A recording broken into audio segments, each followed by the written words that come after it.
Good morning, students. Today we'll be studying your chapter number 7 of science, conservation of plants and animals. Conservation मतलब बच्चों secure करना, संरक्षण करना या सुरक्षा करना, किसी चीज़ को बचाना.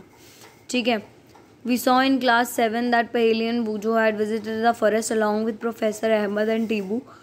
They were eager to share their experiences with their classmates. Other children in the class were also eager to share their experiences, as some of them had visited Bharatpur Sanctuary.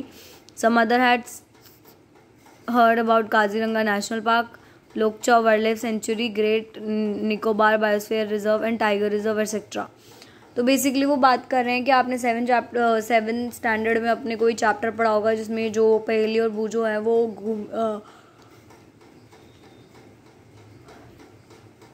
वहाँ पे फॉरेस्ट गए थे अपने professors के साथ. तो उन्हें अपने एक्सपीरियंसेस के बारे में बताना था कि उन्होंने क्या क्या देखा, क्या क्या नहीं देखा. सेम जो है बाकी बच्चों ने बहुत चीज़ों के बारे में पढ़ा था.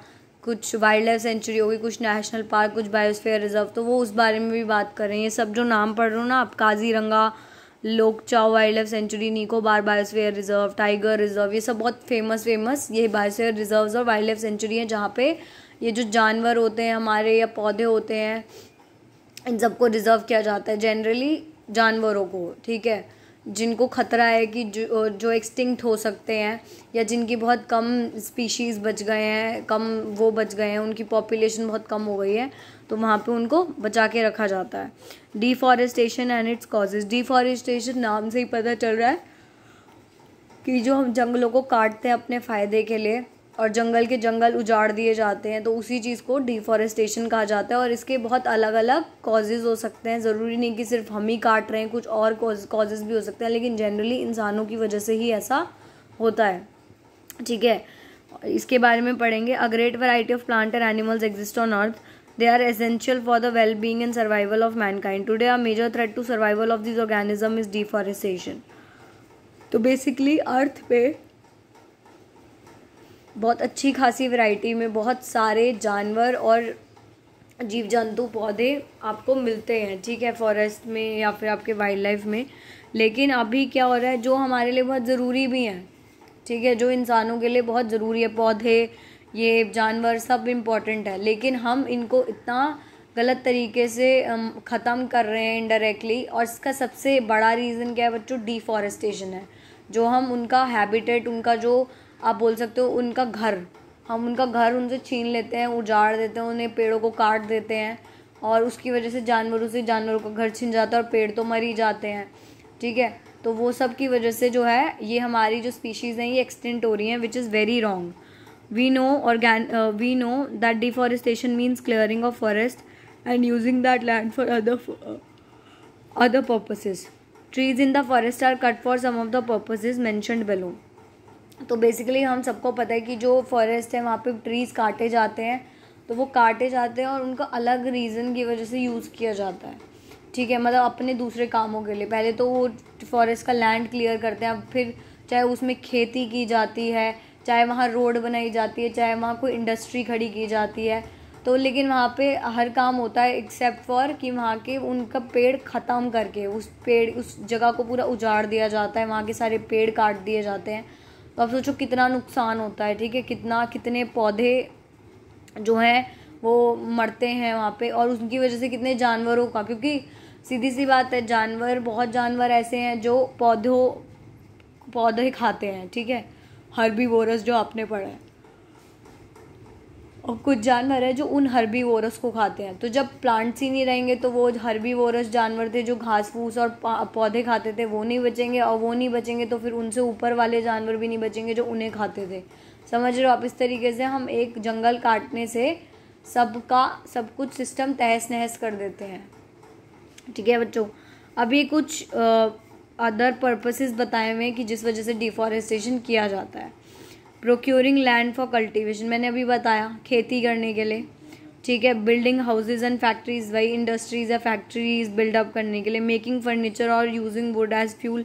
अब या तो फर्नीचर बनाने के लिए भी लकड़ी चाहिए होती है, या फ्यूलिंग के लिए कोल वोल वगैरह के लिए भी लकड़ी चाहिए होती है, तो उस चीज़ के लिए भी वुड का इस्तेमाल करने के लिए पेड़ों के साथ ऐसा किया जाता है. Some natural causes of deforestation are forest fires and severe droughts. अब ये तो मैन मेड रीजंस थे, कॉजेज़ थे. कुछ कॉजेज़ जो हैं बच्चों नेचुरल भी होते हैं। वो क्या होते हैं? फॉरेस्ट फायर्स होती हैं, और आपकी ये ड्रॉट्स मतलब सूखा पड़ जाता है, वो सब भी ये नेचुरल है, इसमें इंसानों का ऐसा सच कुछ हाथ नहीं होता। अब जैसे ऑस्ट्रेलियन बुश फायर्स का आपने सुना होगा, इनिशियली इसी साल वहाँ पे ऑस्ट्रेलिया में पूरी जगह आग लगी हुई थी, और अभी अमेरिका में भी कुछ टाइम पहले कैलिफोर्निया के पास आग लगी हुई थी, जंगलों में आग लगी हुई थी। तो वो फॉरेस्ट फायर्स होती हैं जो छोटी छोटी आगों से इतनी भयानक आग फैल जाती है कि पूरे के पूरे जंगल जला देती हैं, और सूखा पड़ने पे भी जो है जंगल उजड़ जाते हैं, क्योंकि पानी नहीं मिलता तो पौधे अपने आप गिरने लगते हैं, टूटने लगते हैं, और पानी ना मिलने की वजह से वहाँ के जो रहने वाले जानवर होते हैं वो वहाँ नहीं रहते हैं। पहली कॉन्सिक्वेंसेज ऑफ डिफॉरेस्टेशन, उसके क्या नुकसान होते हैं डिफॉरेस्टेशन के बच्चों? पहेलियन बूझो, recall the consequences of deforestation, they remember that. क्या कॉन्सिक्वेंसेज है? देखो, deforestation increases the temperature and pollution level on earth. ठीक है, सबसे पहले तो डिफॉरेस्टेशन जो है वो टेम्परेचर और पोल्यूशन का लेवल इंक्रीज कर देता है। क्यों? क्योंकि हम सबको पता है कि जो हमारे ट्रीज होते हैं वो कार्बन डाइऑक्साइड को ब्रीथ करके अंदर अपने अंदर और ऑक्सीजन रिलीज करते हैं। हम तो ऑक्सीजन लेते हैं और कार्बन डाइऑक्साइड रिलीज करते हैं, बट पेड़ क्या करते हैं? पेड़ कार्बन डाइऑक्साइड लेते हैं और ऑक्सीजन रिलीज करते हैं। तो अगर हम पेड़ ही ख़त्म कर देंगे तो ऑक्सीजन हमारे एनवायरनमेंट में कैसे रहेगी? ठीक है, उसकी वजह से पोल्यूशन ज़्यादा बढ़ता जाएगा। ठीक है, और टेम्परेचर भी बढ़ता है। ये ग्लोबल वार्मिंग आपने जो सुना है ये भी एक बहुत बड़ा रीज़न है। It increases the level of carbon dioxide in the atmosphere, मैंने अभी बताया। ठीक है, क्योंकि वो कंजम्पशन कार्बन डाइऑक्साइड का करेंगे नहीं, और अगर कार्बन डाइऑक्साइड वो ब्रीथ करने के लिए अब खुद से नहीं लेंगे तो उसकी जो मात्रा है, उसकी जो परसेंटेज है एनवायरनमेंट में वो बढ़ती जाएगी, जो हमारे लिए बहुत हानिकारक है। Ground water level also get lowered. Ground water अब जो है बच्चों, मैंने बताया था शायद पहले भी किसी चैप्टर में तुम लोग को, कि हमारा 3/4 जो अर्थ है वो पानी से बना हुआ है, यानी कि 70% जो हमारी अर्थ है is formed of water. But बच्चों, पानी होने का ये मतलब नहीं है कि वो आप सारा पानी पी सकते हो। अब आप समुंदर में जाओगे तो आप क्या वहाँ के समुंदर का पानी पी सकते हो? नहीं, क्योंकि वो खारा है। तो जो फ्रेश वाटर है ना अर्थ पे, वो सिर्फ 1% है आउट ऑफ दैट 70%। उसमें से सिर्फ 1% पानी है जो पीने लायक होता है, जो आपको या तो ग्राउंड वाटर की फॉर्म में मिलेगा या ग्लेशियर्स में। अब ये टेम्परेचर बढ़ने की वजह से ग्लेशियर्स भी पिघल रहे हैं और ग्राउंड वाटर का लेवल भी कम हो रहा है, क्योंकि हम इतना गलत इस्तेमाल कर रहे हैं, गलत तरीके से यूज़ कर रहे हैं, और सूखा पड़ रहा है। और पेड़ वगैरह जो होते हैं वो हेल्प करते हैं पानी को वहाँ पे रहने में, सॉइल के अंदर। तो जो है पानी की भी दिक्कत होनी अभी धीरे धीरे शुरू हो जाएगी, और ग्राउंड वाटर जो है लो हो रहा है। They know that deforestation disturbs the balance in nature. Obviously deforestation इस सब की वजह से ही नेचर में डिसबैलेंस क्रिएट कर रहा है, बैलेंस ख़त्म कर रहा है एक तरीके से। कहीं पे कार्बन डाइऑक्साइड बढ़ रही है, कहीं पे टेम्परेचर बढ़ रहा है, उसकी वजह से पानी कम हो रहा है। ठीक है, कहीं पे जानवर मर रहे हैं। तो ये क्या हो रहा है? ये नेचर के साथ खिलवाड़ हो रही है और नेचर के साथ डिसबैलेंस हो रहा है। They were told by Professor Ahmed that if cutting of trees continues, rainfall and the fertility of soil will decrease. उनके जो प्रोफेसर थे उन्होंने उन्हें समझाया कि अगर डिफॉरेस्टेशन इसी रेट पे चलता रहा और हम इसी रेट पे पेड़ और पौधे काटते रहे तो जल्दी क्या होगा? जल्दी ये होगा कि फर्टिलिटी ऑफ सॉइल और ये बारिश ये कम हो जाएगी। क्या हो जाएगी? मिट्टी की जो आपकी वो होती है ना, आपकी ज़मीन जो है वो उपजाऊ नहीं रहेगी। ठीक है, उस पर आप कल्टीवेशन नहीं कर पाओगे, और रेनफॉल जो है वो कम हो जाएगा। वाटर साइकिल जो होती है हम पढ़ते आए हैं बचपन से, उस पर अफेक्ट पड़ेगा। ठीक है, moreover there will be increase chances of natural calamities such as floods and droughts. और इसी रीज़न की वजह से जो ये नेचुरल डिज़ास्टर्स होते हैं ना, उनकी जो परसेंटेज है वो बढ़ जाएगी, और ये चीज़ें और ज़्यादा होंगी। फ्लड्स, बाढ़ आना, ड्रॉट, सूखा पड़ना, तो ये ज़्यादा जो है कॉन्जिक्यूटिवली होता रहेगा, और एक तरीके से ये जो पूरी धरती है उसका विनाश ही हो जाएगा। ठीक है, अगर आप देखो, अगर हमने अपने तरीकों को लगाम नहीं दी, हमने पेड़ नहीं उगाए, और ठीक है, और हमने ये सब कम नहीं किया, हमने जानवरों से उनका घर छीनना बंद नहीं किया, तो ये सब जो है ये कॉन्सिक्वेंसेस हो सकते हैं। Recall that plants needs carbon dioxide for photosynthesis. Fewer trees would mean the less carbon dioxide will be used up, resulting in its increased amount in the atmosphere. This will lead to global warming as carbon dioxide traps the heat rays reflected on Earth. The increase in temperature on the Earth disturbs the water cycle and may reduce rainfall. This may cause droughts. अच्छा बच्चों, मैंने ना आपको भी थोड़ा सा पहले भी समझाया था, लेकिन मैं दोबारा समझाती हूँ। जो ये चीज़ आपको बोलना चाह रहा है, ये पता है क्या बोलना चाह रहा है? ये कह रहा है कि जो प्लांट्स होते हैं उन्हें फोटोसिंथेसिस के लिए कार्बन डाइऑक्साइड की ज़रूरत होती है। दैट मीन्स उन्हें ब्रीदिंग के लिए भी ज़रूरत होती है। तो अगर वो ब्रीद नहीं करेंगे और हम पेड़ पौधे काटना ज़्यादा शुरू करेंगे तो टेम्परेचर क्या होगा, एनवायरनमेंट में कार्बन डाइऑक्साइड की जो वो है आपकी अमाउंट है वो बढ़ती जाएगी। और वो बढ़ती जाएगी तो बच्चों क्या होता है कि जब सन रेज पड़ती है ना, तो सन रेज जो है कार्बन डाइऑक्साइड उन सन रेज को ऑब्जॉर्ब करता है, मतलब उस हीट को, उस गर्मी को ऑब्जॉर्ब करता है और यहाँ पे अर्थ पे रखता है। तो उस वजह से क्या होगा, जब वो अगर कार्बन डाइऑक्साइड बढ़ी तो हीट ट्रैप करेगा कार्बन डाइऑक्साइड, और गर्मी अगर रही तो उसकी वजह से बच्चों तुम्हें पता ही है क्या होगा, उसकी वजह से ग्लोबल वार्मिंग होएगी जो हो रही है, धीरे धीरे टेम्परेचर जो है बढ़ रहा है, ग्लोबल वार्मिंग होएगी, ग्लेशियर्स पिघलेंगे, उसकी वजह से क्या होगा, उसकी वजह से नेचुरल कैलेमिटीज आएंगी। ठीक है, क्योंकि वाटर साइकिल बिगड़ेगी, आपकी रेनफॉल और फर्टिलिटी पे फर्क पड़ेगा, तो सूखा पड़ने की चांसेस ज़्यादा हैं। ठीक है, ये सब जो है, ये सब इसकी कॉन्सिक्वेंसेज है, वो इसी बारे में बात कर रहा है। Deforestation is a major cause which leads to change in soil properties. Physical properties of soil gets affected by plantation and vegetation. Recall from class 7th how trees prevent soil erosion. Fewer trees result in more soil erosion. Removal of the top layer of the soil exposes the lower hard and rocky layer. The soil has less humus and is less fertile. Gradually the fertile land gets converted into desert. It is called desertification. अब इसमें ये बता रहे हैं कि desertification क्या होता है। बच्चों क्या होता है, डिफॉरेस्टेशन की वजह से ना क्या होगा, पेड़ पौधे कटना शुरू होंगे तो उसकी वजह से जो ये प्रॉपर्टीज होती है ना सॉइल की, वो अफेक्ट होती है। सॉइल जो होती है, मिट्टी, उस पर बहुत फर्क पड़ता है। क्यों? तुमने ना सुना होगा कि सॉइल की लेयर्स होती हैं। सबसे ऊपर वाली जो ये लेयर है, जिसको बनने में हजारों और पता नहीं कितने साल, करोड़ों साल लगे हैं, तो वो जो फर्टाइल लेयर है जिसमें हम बीज बोते हैं तो हमें पौधे मिलते हैं, वो लेयर जो है उसे पौधे जकड़ के रखते हैं। तुमने सुना होगा उनकी जो जड़ होती है ना पौधों की, उससे वो सॉइल को जकड़ के रखते हैं। तो जब फ्लड्स आती हैं या कुछ आता है तो मिट्टी बचती है उससे। तो सॉइल इरोजन होने का मतलब है कि जब हम पेड़ ही काट देंगे तो जड़ें मिट्टी को पकड़ के रख नहीं पाएंगी, और फिर जब अगर बाढ़ आएगी या रेनफॉल होएगा तो जो टॉप लेयर है ना बच्चों, जो उपजाऊ लेयर है मिट्टी की, वो एकदम वॉश ऑफ हो जाएगी, पानी में बह जाएगी, और उसके बाद वो लेयर एक्सपोज हो जाएगी जो नीचे पत्थरों से, कंकड़ों से बनी हुई हार्ड लेयर है। अब उस लेयर पे आप कभी पौधे तो उगा नहीं सकते, फिर आप क्या होगा, फिर उससे आप ना तो ज़मीन उपजाऊ रहेगी, ना आप अपने कुछ खाने के लिए कुछ उगा पाओगे, ना पेड़ पौधे उग पाएंगे।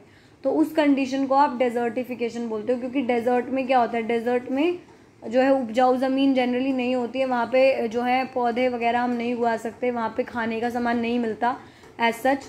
तो वही होता है, उसे आप डेजर्टिफिकेशन कहते हो। ये पूरे प्रोसेस को आप डेजर्टिफिकेशन कहते हो। Deforestation also leads to decrease in the water holding capacity of the soil. The movement of water from soil surface into the ground, infiltration rate is reduced, so there are floods.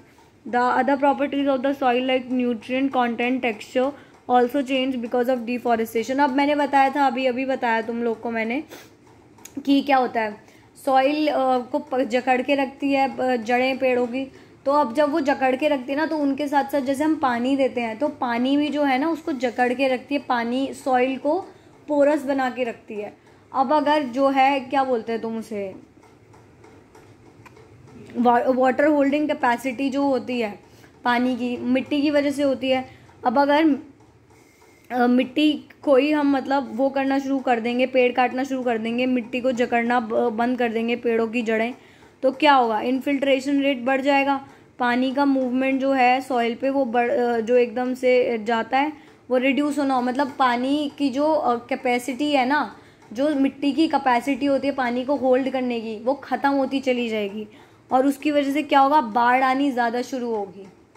ठीक है बच्चों, क्योंकि मिट्टी जो है absorb करना बंद कर देगी। अगर पेड़ नहीं होंगे तो जड़ें नहीं होंगी, जड़ें नहीं होंगी तो मिट्टी को कोई उपजाऊ मिट्टी को ऐसे कोई जकड़ के नहीं रखेगा, और जकड़ के नहीं रखेगा तो मिट्टी भी बहेगी, उसके साथ पानी भी बहेगा।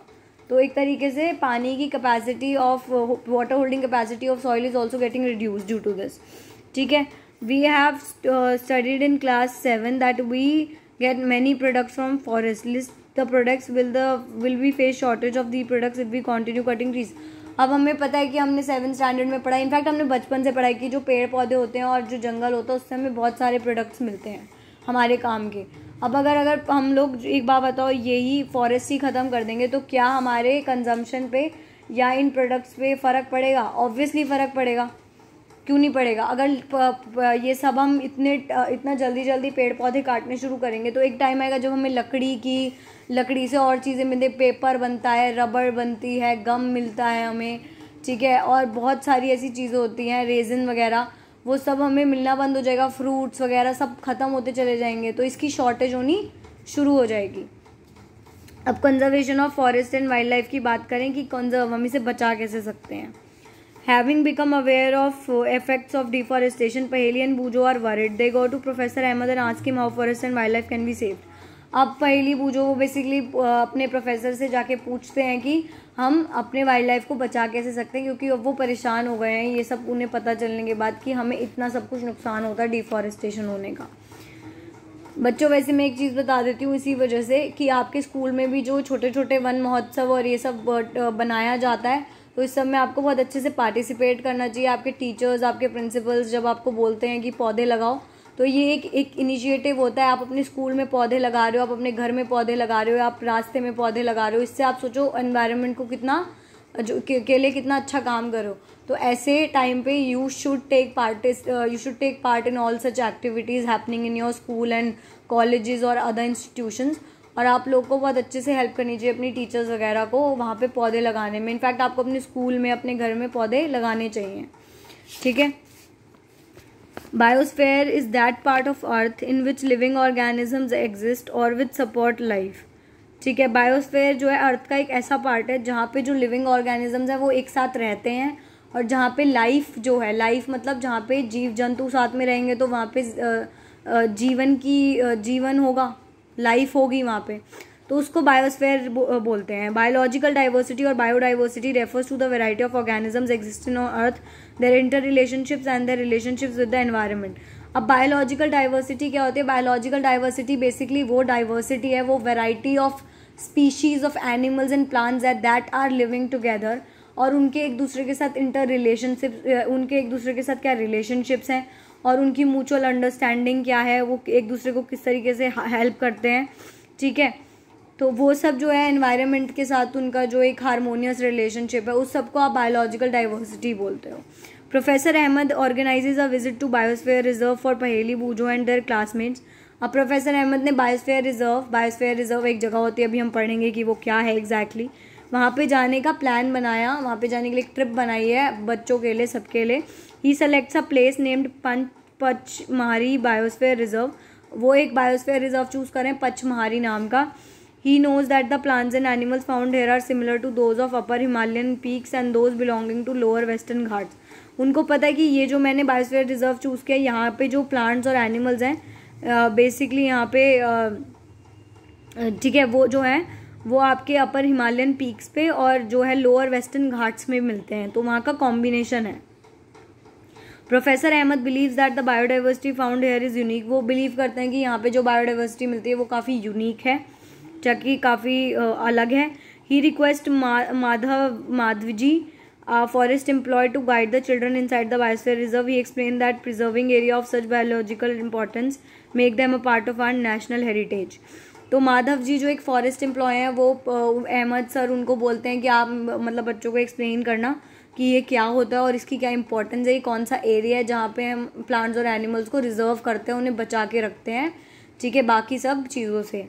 Madhav ji explains to children that apart from personal efforts and effort for society, government agencies also take care of the forest and animals. The government lays down rules, methods and policies to protect and conserve them. Wildlife sanctuaries, national parks, biosphere reserves, etc. are protected areas for conservation of plants and animals present in that area. अब क्या होता है वो बता रहे हैं, माधव जी बताना शुरू करते हैं कि गवर्नमेंट की हेल्प से और लोगों की हेल्प से जो है ये कुछ एरियाज़ हैं, कुछ ऐसे जंगल हैं, ऐसे इलाके हैं जिनको जो है कुछ पॉलिसीज से कुछ रूल्स वहाँ पे लगा दिए गए हैं ताकि वो वहाँ का जो वहाँ के जो प्लांट्स और एनिमल स्पीशीज़ हैं उन्हें बचाया जा सके। वहाँ पे कुछ पॉलिसीज़ अप्लाइड हैं जिन्हें तोड़ने पे पनिशमेंट्स मिलती हैं, और वो सब चीज़ें जो हैं, ये जो जगहें हैं जैसे वाइल्ड लाइफ सेंचुरी हो गई, बायोस्फीयर रिजर्व हो गया, नेशनल पार्क्स हो गए, ये वो जगहें हैं जहाँ पे आप प्लांट्स और एनिमल्स को बचा के रखते हो, ठीक है, उस स्पेसिफिक एरिया के। तो अभी हम एक एक करके इन सब के बारे में पढ़ेंगे। पहले हम ये देख लेते हैं येलो बॉक्स में क्या लिखा हुआ है। To protect our flora and fauna. बच्चों फ्लोरा जो यहाँ पे है ना, फ्लोरा मतलब होता है आपके पेड़ पौधे फूल वगैरह, ठीक है, और फौना जो है वो आपके एनिमल स्पीशीज़ की बात कर रहा है, ठीक है। एंड देयर हैबिटेट्स, हैबिटेट्स मतलब जहाँ वो रहते हैं उनकी वहाँ पे रहने वाली जगह, उनकी अडेप्टिव प्लेस जहाँ वो रखे जाते हैं, जहाँ वो पाए जाते हैं, ठीक है। National their habitats protected areas called sanctuaries, national parks and biosphere. ये प्रोटेक्टेड एरियाज जो होते हैं ना, इनको sanctuaries, wild life sanctuaries, national parks, biosphere reserves, ये सब बोला जाता है, ठीक है। दिए इन्हें मतलब ठीक है, plantation, cultivation, grazing, felling trees, hunting and poaching are prohibited there. अब इन स्पेशली जगहों पे प्लांटेशन, यहाँ पे खुद से पौधे लगाना या फिर वहाँ पे कल्टीवेशन करना, किसान मतलब वो किसानी करना, ग्रेजिंग करवाना, अपने जानवरों को लेके वहाँ से घास वास खिलाना, या पेड़ों को तोड़ना, पेड़ों को गिराना, वहाँ पे शिकार करना। पोचिंग मतलब होता है शिकार, मतलब पहले तो जानवरों को मारे और उसके बाद उनकी जो खाल वगैरह होती है, उनके दांत वगैरह जो भी चीज़ें होती है उनको बेचा जाता है अपने फ़ायदे के लिए, तो वो पोचिंग वगैरह रोकी जाती है, वहाँ पे ये सब अलाउड नहीं होता है, ठीक है।